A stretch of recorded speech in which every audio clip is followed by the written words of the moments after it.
Assalamualaikum warahmatullahi wabarakatuh. Perkenalkan, saya Putri Yuliaika Sukandi dari kelas 2A Administrasi Pendidikan dengan nomor NIM 2104666.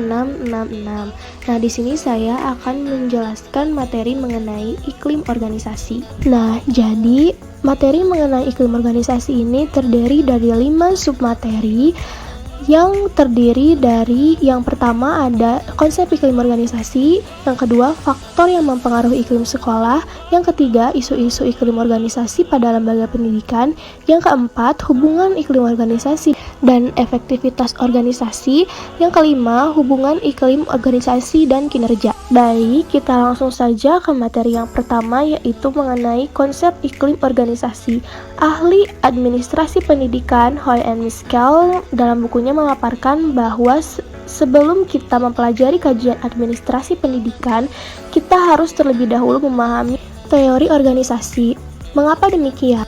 Agar nanti ketika kita mempelajari teori administrasi pendidikan, kita dapat memposisikan analisisnya terhadap lembaga atau organisasi pendidikan yang akan dikaji. Oke. Lalu, Hoy dan Miskel menjelaskan bahwa dalam mempelajari organisasi itu dapat dilacak melalui 3 pandangan atau persepsi. Yang pertama yaitu sistem rasional yang memandang organisasi sebagai instrumen formal yang didesain atau dibuat untuk mencapai tujuan organisasi. Nah, pandangan ini dicirikan dengan keberadaan dan pengembangan desain struktur organisasi dalam upaya pencapaian tujuan organisasi. Lalu yang kedua ada sistem natural, di mana pandangan ini memandang organisasi sebagai kelompok sosial yang khas bertujuan supaya organisasi dapat bertahan. Pandangan ini dicirikan bahwa organisasi adalah aspek yang paling penting dalam mempertahankan organisasi. Dan yang terakhir itu ada sistem terbuka, di mana pandangan ini memandang organisasi lebih komprehensif, yakni dari berbagai analisis atau kajian seperti struktur organisasi, individu, iklim dan budaya, ilmu politik, belajar mengajar, dan efektivitas. Nah, dari ketiga pandangan tersebut, pandangan ketiga lah yang dikembangkan hingga saat ini, yaitu memandang organisasi sebagai suatu sistem terbuka, sehingga analisisnya tidak dapat dilakukan hanya dari satu kajian saja, tetapi harus dari multi perspektif. Next. Nah, kajian tentang iklim organisasi ini merupakan salah satu kajian yang muncul dalam upaya bagaimana seorang administrator atau manajer sekolah mengembangkan pola interaksi sosial sehingga tujuan organisasi dapat dicapai. Perlu ditekankan bahwa interaksi perilaku manusia di dalam organisasi ini diidentifikasikan sebagai inti dari iklim organisasi atau dalam konteks kajian adalah iklim sekolah. Next. Lalu, Kate Davis mendefinisikan organisasi itu sebagai the human environment within organization employees doing their work. Nah, di mana definisi ini merujuk pada suasana kerja yang dirasakan oleh personel berdasarkan interaksinya ketika ia berhubungan dengan personel lain di lingkungan kerjanya. Lalu ada Les Galay and Sutling mengemukakan bahwa iklim sekolah merupakan salah satu faktor kunci sekolah untuk sekolah yang efektif dan memiliki implikasi yang kuat terhadap pertumbuhan kognitif dan sosial siswa. Maka dari berbagai pandangan di atas dapat disimpulkan bahwa iklim sekolah adalah kondisi yang dirasakan oleh personel sekolah terhadap lingkungan sekolah, baik lingkungan fisik, sosial, maupun akademik, yang kondisi ini dirasakan secara individual. Baik, kita lanjut ke materi yang kedua mengenai faktor yang mempengaruhi iklim sekolah. Nah, brief mengemukakan ada 4 faktor yang mendukung iklim sekolah, yaitu yang pertama, lingkungan fisik yang mendukung kondusif untuk pembelajaran. Yang kedua, lingkungan sosial yang mendorong komunikasi dan interaksi. Yang ketiga, lingkungan aktif yang mendorong rasa kepemilikan dan rasa percaya diri. Yang keempat, lingkungan akademik yang mendorong belajar dan pemenuhan diri. Next, versi dari Kate Davis yang menyatakan bahwa ada 4 faktor yang mendukung iklim organisasi, yaitu yang pertama adalah sistem sosial, yang berupa karakteristik psikologi sosial yang ditunjukkan oleh nilai keyakinan dan sistem nilai yang berkembang pada interaksi di lingkungan kerja dalam perilaku sebuah organisasi. Yang kedua ada lingkungan fisik atau alam berupa faktor lingkungan alam seperti ukuran luas dari bangun-bangun lagi yang digunakan kerja pada interaksi dalam perilaku sebuah organisasi. Yang ketiga ada struktur dan sistem organisasi, bisa berupa prosedur operasional, program kegiatan, rincian tugas pokok, fungsi, dan dalam praktik pada dimensi yang membentuk pola komunikasi organisasi. Nah, yang terakhir itu ada lingkungan sosial sebagai konsekuensi dari interaksi manusia sebagai individu dan subjek organisasi yang mempunyai keberagaman karakter seperti motivasi, kepuasan kerja, dan moralitas. Masih dari Kate Davis, beliau juga menguraikan 4 tipe iklim organisasi sekolah, yaitu yang pertama ada iklim organisasi sekolah yang tertutup. Iklim ini dicirikan oleh kepercayaan kepada bawahan tidak ada sama sekali atau bawahan tidak bebas berbicara tentang pekerjaan dan bawahan juga jarang dimotivasi. Yang kedua ada iklim organisasi sekolah yang semi tertutup.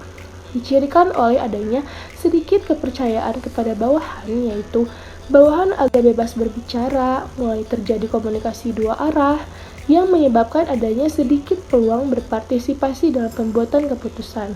Namun tetap saja tujuan organisasi itu tetap pada atasan. Lalu yang ketiga ada iklim organisasi sekolah yang terbuka. Hal ini dicirikan oleh kepercayaan yang sangat tinggi, bawahan bebas berbicara, banyak terjadinya kerjasama antara staf, lalu terjadinya komunikasi dua arah, dan pengambilan keputusan melalui musyawarah. Lalu yang keempat ada iklim organisasi sekolah yang semi terbuka.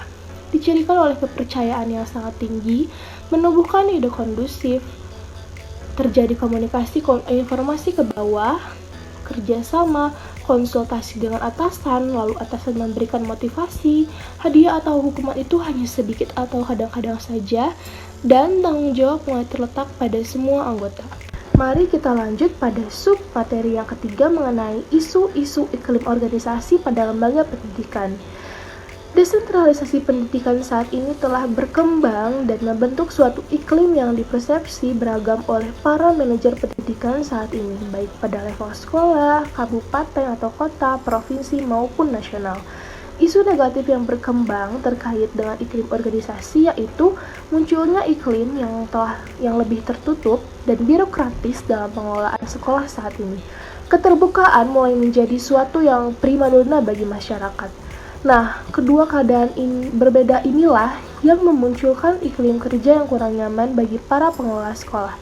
Mereka merasa was-was dengan berbagai dampak dari desentralisasi, terutama terkait dengan masalah birokrasi yang mengarah pada kompleksitas dan membuat pengelola pada satuan pendidikan tidak berdaya pada kondisi tersebut. Hal ini dikarenakan kemampuan sumber daya manusia pada satuan pendidikan itu tidak begitu siap dengan kondisi tersebut. Oke, kita lanjutkan pada materi yang keempat mengenai hubungan iklim organisasi dan efektivitas organisasi. Pada organisasi tertentu, iklim menjadi pendukung utama untuk mewujudkan efektivitas organisasi, khususnya pada sekolah-sekolah yang memiliki sumber daya manusia yang berkarakteristik unggul. Sedangkan pada sekolah-sekolah yang sebagian besar penghuninya adalah kepala sekolah, guru-guru, komite sekolah, dan para orang tua dipandang kurang dinamis dan kurang bagus terhadap perwujudan tujuan organisasi. Dengan demikian, dapat disimpulkan bahwa hubungan antara efektivitas organisasi dengan iklim organisasi itu tidak selalu, tetapi memiliki keeratan di antara keduanya. Iklim yang kondusif, yaitu iklim yang memiliki kesesuaian dengan kondisi organisasi yang akan memudahkan dan mempercepat terjadinya tujuan organisasi. Lalu iklim yang tidak kondusif, yaitu iklim yang tidak sesuai dengan karakteristik orang-orang di dalam organisasi, itu akan memperlambat pencapaian tujuan organisasi. Selanjutnya, kita lanjutkan ke materi yang terakhir mengenai hubungan iklim organisasi dan kinerja. Nah, secara etimologis, kinerja dapat diartikan sebagai prestasi, hasil atau kemampuan yang dicapai atau diperlihatkan dari suatu pelaksanaan kerja, kewajiban, atau tugas. Adapun secara teoritis, kinerja dipengaruhi oleh berbagai variabel antara lain variabel individu, variabel organisasi, dan variabel psikologis sebagai faktor-faktor yang mempengaruhi performance dan potensi di individu dalam organisasi. Oke, next. Saya tampilkan gambar berupa variabel yang mempengaruhi kinerja. Bisa kalian pahami terlebih dahulu gambar tersebut. Nah, dari gambar di atas menunjukkan bahwa untuk mewujudkan kinerja individu pada suatu organisasi, maka individu tersebut harus memiliki suasana yang kondusif. Suasana yang kondusif akan mempermudah dan mempercepat tercapainya tujuan organisasi. Dapat disimpulkan, inti dari iklim organisasi adalah kepercayaan di antara orang-orang dalam organisasi. Jika kepercayaan ini dibangun, organisasi akan lebih memungkinkan untuk menghasilkan kinerja yang lebih baik. Nah, kesimpulan yang tadi itu dapat didukung dengan penelitian yang dilakukan oleh The Gallup Survey yang menunjukkan bahwa kepercayaan yang dibangun oleh organisasi akan meningkatkan kinerja individu melalui kemauan untuk saling berbagi informasi tanpa dihantui rasa takut dan rasa cemas. Nah, sekian materi yang dapat saya paparkan mengenai iklim organisasi. Terima kasih sudah menyaksikan dan saya mohon maaf apabila pemaparan dari materi saya ini masih mengalami banyak kekurangan. Wassalamualaikum warahmatullahi wabarakatuh.